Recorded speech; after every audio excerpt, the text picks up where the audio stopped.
Okay, and next we have Shirley Harty from a very interesting business, which is called Pharmacy Homelink. And the concept and the idea is a brilliant idea, but I'm going to ask Shirley to explain to us exactly how it's run. And it's actually run here in County Wicklow. So Shirley, you're very welcome. Thank you very much. Yes, so my name is Shirley Harty, and I and my husband, we run a family business, a pharmacy business based in County Wicklow. We have two pharmacies, Roundwood Pharmacy in Roundwood and Rathnew Pharmacy in the Mary Meeting Centre in Rathnew. A number of years ago we decided to invest in a bespoke prescription medicine and delivery service which collects prescriptions from your doctor's surgery and will deliver medicines to your home. So you actually deliver to the house? To the house. We'll also deliver to people's offices, to be fair, as well, but to people in their homes. So the reason we came about is that over the years we have come across a number of people who have been stuck at home, who have problems with transport, or who are elderly, or who, for whatever reason, they find it difficult to get to the doctor's surgery or to their pharmacy. And so we have invested in a full service to tackle this. We've branched out now, and we'll go to all across Bray, County Wicklow, up into Dublin as well. So are you the only company in Ireland doing this? Well, pharmacies across Ireland will deliver medicines to your home. They will. If you go into your pharmacy and you can't get back to get your medicines, they will drop it locally. Most pharmacies will offer a free local delivery service. Because of where we're based and because of our customer base and the people that we know and the people that we've come across, we have actually tried to develop and advertise really this service. Most people don't really know that their local pharmacy will do it, so what we're trying to do is let people know that you can avail of this service, and we are going out and about across rural towns and rural villages where there are no doctor surgeries and no pharmacies. And especially if you're living in a rural area, like maybe further than Roundwood or whatever. So if you're in your late 70s or if you're in your late 80s, like, I'm not saying that you can't go down and whatever, but you may not be able to travel, but you have that service that they can pick up the call phone, and especially if they're on weekly medicines or monthly medicines, it's a fantastic service. And the age group, you find it older, younger, or mixed? Or well, we started out by thinking that it would be mostly older people, and so we will look after a lot of elderly patients or people who are frail or who have a disability, or maybe somebody who's got Alzheimer's and they have a carer. So we deal a lot with carers and palliative nurses and families of people who are ill and who are medication, and so we will do all the tray medication, and we'll do all of that and set up your medicines. And in fact, a pharmacist will come out and talk you through your medicines if you're having difficulties, and explain all of your medicines to you. If your medicines change, they will do that for you as well. So yes, we do have a lot of older people, but what we're also finding is that there are lots of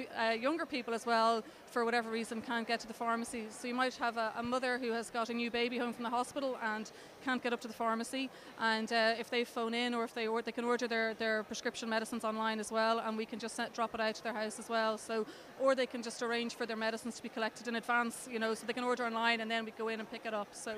And Shirley, how many days a week then do you operate your whole business, as in the shops being open and your delivery? So at the moment we're a family-run business, so we do try to keep a day or two, and we have a young family. We have 3 young children, so it's myself and my husband who run the business. So we try and keep Sundays and bank holidays free, but we are open Monday to Saturday, full days, 9 till 6 and 9 till 6:30 in Rathnew, and then on Saturday as well, we're open. So but listen, the delivery service, we do that Monday to Friday at the moment. So, and then if people need it on a Saturday for whatever reason, if we can cater for it, we will. And just a couple of more questions. You're young enough and you have enough energy as a young entrepreneurs to bring this business even forward. So in Spain, for example, they have pharmacies that open 7 days a week and open 24 hours. Can you see this happening in the pharmacy industry in Ireland? Well, I guess for starters, because of the way online businesses works, businesses are nearly open 24 hours a day anyway, from an ordering, from an interaction with customers, whether it's social media or, as I said, whether it's ordering online. As a presence 24/7, I don't know. I mean, I guess the supermarkets would know how well that has worked here. They've tried it, and not all supermarkets do it. A lot of pharmacies will offer late night surgeries, or they'll do a rotation in a town. But I don't know about full 24/7 open you know, and never mind the fact that there are security issues as well. You know, having it pharmacy open all night. So. As you know, we had Minister Simon Harris here earlier, our new Minister for Health.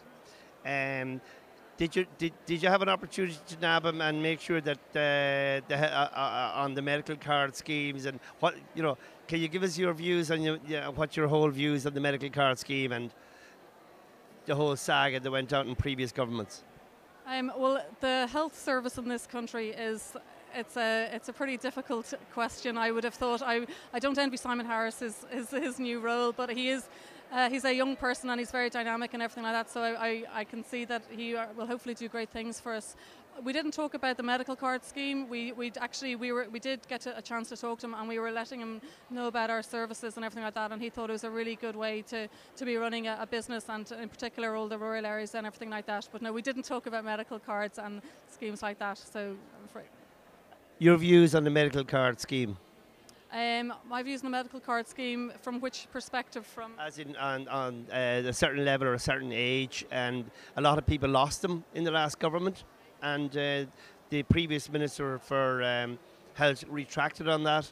So there was a certain limit where a certain age group were not allowed them, or because of they were means tested or whatever. So, you know, what's your feelings or what's your views on means test, age, and personal circumstances, whether it should be allowed one or whether the affordability is there or not? Well, I guess what we've seen, we've been in business for 10 years and we came in at the end of the good times and the start of the recession, really. So we've seen our customers really struggle with from a monetary point of view, from a financial point of view, and I know the prescription charges have hit people very heavily as well. So people on the medical card scheme have been affected pretty badly by that. So I mean, any move towards reducing that would be fantastic. But unfortunately, that's not my place to say as a pharmacy business owner. But I would say that a lot of our customers have been affected quite badly by the cutbacks. Yeah. Just one final question: when you set up your business originally, those years ago, yourself and your husband, how did you find it as an individual getting funding then, or was it in the good days, or was it in the turn of the market, or how did you find banks, shall we say, their attitude towards somebody setting up a new business with a new creative idea, and at a young age as young entrepreneurs? Well, I guess we were in the fortunate position that we have a complementary skill set. So my husband is a pharmacist of a number of years, and I'm a qualified accountant. And so we dealt with Bank of Ireland. Yeah, we dealt with Bank of Ireland, and we did get our original financing from Bank of Ireland, and they've supported us through the good and bad times. So, but we had to go to them with a proper business plan, and we put that together, and we went in and we put our case forward, and they listened to us, and they went through the different options with us and everything. So yeah, very supportive. So. And when you knocked the door at Bank of Ireland at that time, was it a local branch, or was it a business centre, or was it through a contact, or because for a listener's sake, some people out there with an idea, something that you had all those years ago, they want to know where to go.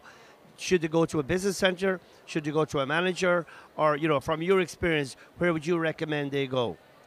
Well, I use my local branch, so where I've been banking for a number of years, to be honest, which was actually in Dublin City. I was at university in Dublin, so I had my branch there, and that's where I started out. So I think building up a connection with a bank, proving that you can manage your finances, your personal finances, is really important. So I think for anybody setting up a new business, they need to make sure that they understand their own finances, and before they go to the bank with a business plan. But I would say personal contacts do help as well. So. Shirley, listen, thanks a million for meeting up with us. It sounds like it's a fantastic idea. It sounds like a great business you have, and we wish you the very best of luck with it. Thank you very much for your time. That was brilliant. Thank you.